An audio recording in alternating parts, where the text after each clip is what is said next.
Welcome to the Recording Shack. So here we are. The first thing, we're greeted by a drum set. This is an acoustic drum kit that I turned into an electronic kit. It's a 16-inch floor tom with a jungle jig turned into a kick. It's got an 8-inch and a 10-inch tom and a 10-inch popcorn snare. It's got Elisa's Surge cymbals and an Elisa's DM10 brain and iron cobra double kick pedals, complete with an all aluminum rack that I built. Okay, I'm going to close the door so our lighting's going to change here. It's going to get a little dark, and we can also see, well, you can't really see, but on this shelf here is an entire another acoustic kit that has been turned into an electronic kit with mesh heads.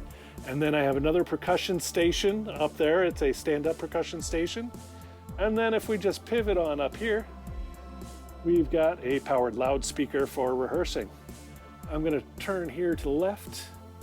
We're going to rotate, and we're going to pin down. We're going to go ahead and we're going to see our drum amplifier. That's a Simmons S200 amplifier.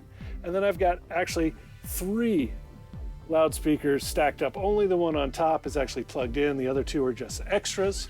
And on the door that we walked in through, I have a DIY sound absorber. I went with a gray motif because it's neutral, and it's a warm gray that I made. And then I'm going to step over here, and we're going to turn around again, and I'm going to show you these guys, this stand-up percussion stations that I built. This is, these are Russian pads. They were knockoffs of the Simmons pads in the 80s. And I got them and retrofitted them. So now they each have 3 triggers in them, so there are no hot spots. And as we look from left to right, the left is a kick. Then we've got a snare. We have tom 1 and tom 2. Now if we go back over, we've got a crash. Now this is a pipe bomb here. It is actually a trigger inside of PVC pipe, and that is used as a hi-hat mostly. This one here can either be tom 3 or a wood block or a gong or any other percussion that you want. And then I use this as a ride cymbal.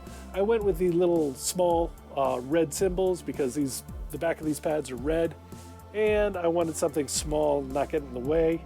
And these are on speaker stands, aluminum speaker stands, because I lost the tops at a show. I was packing up at a show and didn't realize the tops didn't get packed basically for about 2 weeks. And when I called the venue, they're like, oh no, we don't have those. So as we turn down here, I've got an air purification thing. It takes out pollen and dust. I'm trying to keep this as dust-free as possible. Then I've got the portable air conditioner.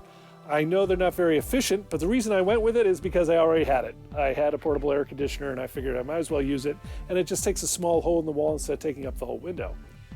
Now my wife, my lovely, lovely wife, sewed these curtains for me. They've got a really neat skull and coffin pattern, and then it was her suggestion, went ahead and made these little skull ends here for the curtain rods. Resin filled and painted. I did those. And then all the windows are double paned, so there's about an inch of air in between for sound insulation and heat. Then this is kind of my iPad station. I don't have my iPad Pro here, but I've got the Mini, which is used for a standalone synth, or I also use it as a mixer with the XR18. And then this is a mixing station for when I'm mixing on the iPads. It's a lot easier. I like a tactile mixer. Then up here, I've got a laptop. On that laptop is Pro Tools and Reaper. So now we're gonna go next to that, and you're gonna see 2 more of these, well, I guess they're sound absorbers. And I went with a burgundy burlap. They're filled with Roxol insulation. It's kind of a rock wool. And the reason why I went with the 16-inch wide and 4 feet long is because my big box store sells them that way. I would have had to ship a large batch of 24-inch wide. And I also felt that because the room is so small, it's only 19.5 feet long and 9.5 feet wide. It's 10 by 20 on the outside. Because the room's so small, I just felt that it looked better aesthetically to have more thinner panels for absorption. I built 6, but I think I need to build 6 more. Here are a couple of keytars that I use, the Roland AX1 and the Elisa's Vortex Wireless 2. I've got them both for wireless. which is great. I've got some microphone and adapter storage, and there's a bass over there. In the back, you can't really see it. My bass trap is basically, it's not a bass trap, it's a bunch of milk crates filled with crap. Then I've got the NS7 monitors, and then I've got a couple Apple, those are cinema monitors. I think they're 23-inch. Those are NS7s. Then here I've got a really nice compressor. I've got the DigiDesign M-Box Pro 3, and on top of that is also a Roland VT4 vocal effects. Over here, I've got a DigiDesign Command 8. It is a motorized fader board and mixer. Like I said, I like them tactile. That still works with Pro Tools 11. I stopped at Pro Tools 11 because I had bought Pro Tools 7, then I bought Pro Tools, I think it was 9, and upgraded, paid for upgrades up through 10, and then when 11 came out, I had to buy it again. So I bought it 3 times, and then when they came out with 12, it was a subscription service. So I was like, fuck that, not gonna do that. So in there is my Mac Mini. It is a 2012 server edition. It is tweaked out as much as possible with 16 gigabytes of RAM. I know it's probably not the best there is, but it's pretty good for my needs. And I use it with a USB 3 drive. And then I've got a little MIDI keyboard there. And then as we pan on over, I still use, I guess this is, I'm gonna pan down here or pivot down here.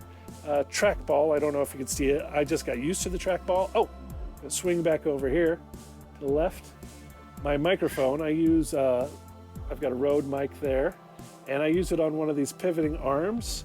And then I do have a homemade, this was just some sound insulation, and I took some aluminum and riveted it together and window screen and mounted it on a mic stand. So that stops early reflections from the microphone when I'm on that. Got a window over there. Yeah, so I was pissed about the whole thing with Pro Tools and the subscription service. So I'm switching to Reaper.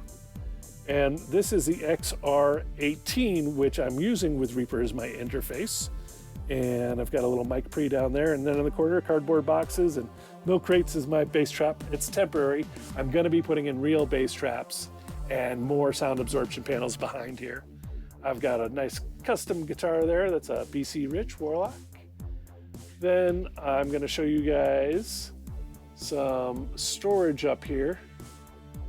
You can see I've got cables and stuff. I've got a little Casio keyboard a friend got me. Thank you, Spider. Actually, that has been inspirational. It's a little Casio, and I've actually written stuff on it that I'm going back and recording. Now, sometimes, you know, it's the limitations are inspiring. Here, I've got a little acid bass machine, the Behringer TD3, I think it is. Then I've also got the Behringer MS1. And then I've got another Behringer Odyssey. Those were some of my favorite mono synths that I could never afford as a kid. I've got the TR8 drum machine. Now I just kind of use that for live practicing and jamming, making sure I stay in time. So just 4/4 beats or 5/4 beats or 3/4. Then below that, I've got a bass amp. That's the Ampeg Micro Stack.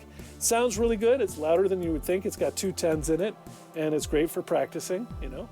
Then below that, that's an old keyboard amp that I had, and the amp blew. It was a Roland KC500, I think, and it, you know, the capacitors just blew up. I got it repaired, and then they blew up again a year later. So I ripped out the amp and kept the crossover, and that's a Yo-Yo Zombie amp. And then, oh, here's a fun thing. That's an old ADA split 412, and I just have half of it.